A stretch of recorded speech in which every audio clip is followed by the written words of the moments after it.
while you are still young. So, continuation of it, part 1. So the devil knows that when young people are speaking the same language as God, it is the truth, which is the truth about who they really are in the kingdom, will be in serious trouble. Satan also will be in serious trouble when all human beings or when youths start speaking the same language as God. So Satan is fighting with God because he is not his equal. He is only recorded warring the angels. This simply rebukes Satan with God simply rebukes Satan with words as seen in the case of recorded in Jude.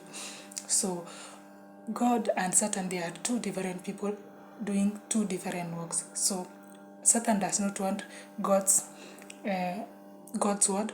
God doesn't want Satan's words.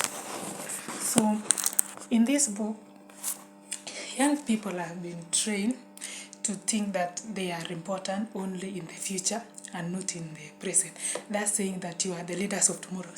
Each and every place you just had people saying that us as youth, we are the leaders of tomorrow. But in 10 to 20 years, down the line, they are the same people who will still be in the leadership, telling the youth that they are the leaders of tomorrow.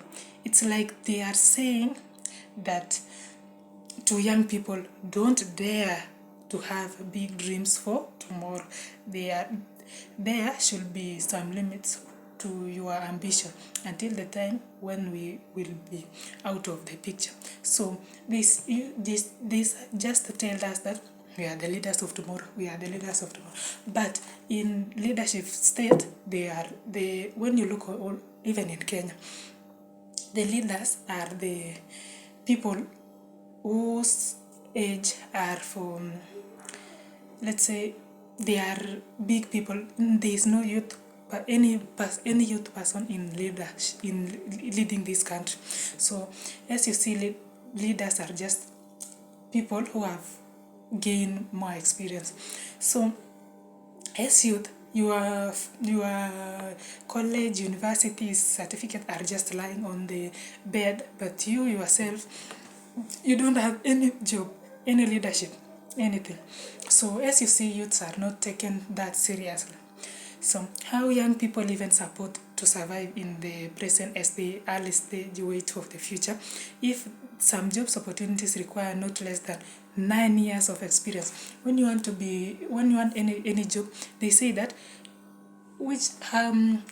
tell me more about your experience. So if you say you don't have any experience, there's nobody who will write you in any job opportunity. They just want either 5 years of experience, 9 years of experience. So as you see, if you are 22 or 22 graduate, so you don't have any experience, you just have class skills.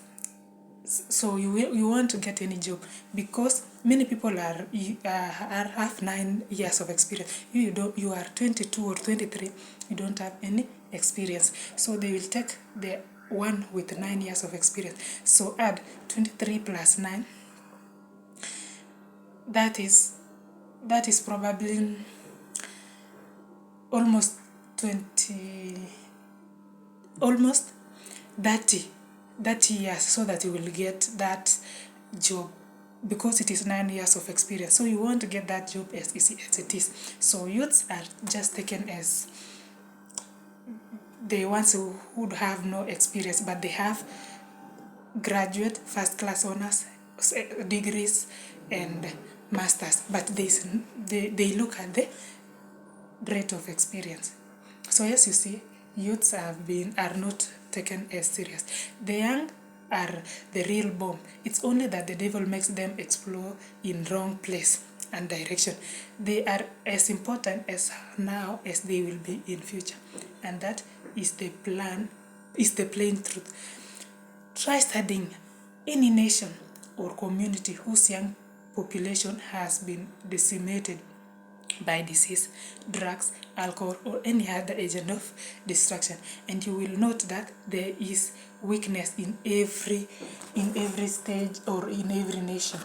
So each nation have their own weakness. So as the sector of that nation, and in it has already it is already the young people who have been affected from the nations. That kind of nation can be likened to be barren, married, when where there is no children. So as you see this population right now, it's talk about it more. Above all, the leadership in families, learning institutions, churches, government should be keen to motivate young people with hope and not to discourage them, to provoke them each and every time. So they have to be careful with our youth. So as you look, it is shame as the leaders of any nation to turn out to be the ones importing or selling the drugs. Just imagine leaders selling drugs to young people. Such actions can only be compared as witchcraft. It's real. So as you see, drugs all have a lot of money, but it's not good for people to consume. So the arrow save and warriors of the hunter's time and energy, while also keeping them from the risk of injury, because the distant maintenance between the warrior and the targets or enemies. Arrow sent from the strike as an entire extension of the hunter soldiers on the soldier's hand. Where the hand cannot reach, the arrow will. Where the hand cannot reach, the arrow will. Arrow carry with them, they will desire of their honor. In the same manner, parents send their children to accomplish different errands depending on their age. So a teenager will be given his or her own job to do, and the youth will be given his or her own job or any errand to run. So each and every age will be given various or different jobs or any work to accomplish. As they grow up, they are designated greater responsibility within the family, and their parents begin to depend more on them. When this youth or any person get job and acquire some skills, the parents will be able to depend on them. There are two things that determine overall performance when you are hunting during war. There are three governments in the life of young people. The first is the parent. There are three governments. So the first one is the parents. The second one is the school system. Pupils learn different courses in campus, universities. After finishing, they get their own job. That is the second one, is the school system. And the third one is the national government.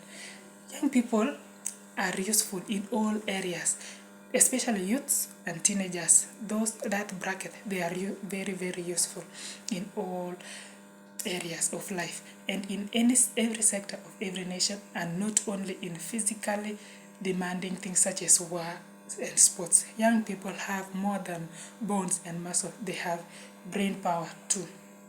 So our government may just have to change the way they drive things. So when you read this book, you learn more about it. So that's part one of this book. Thank you so much for listening to it.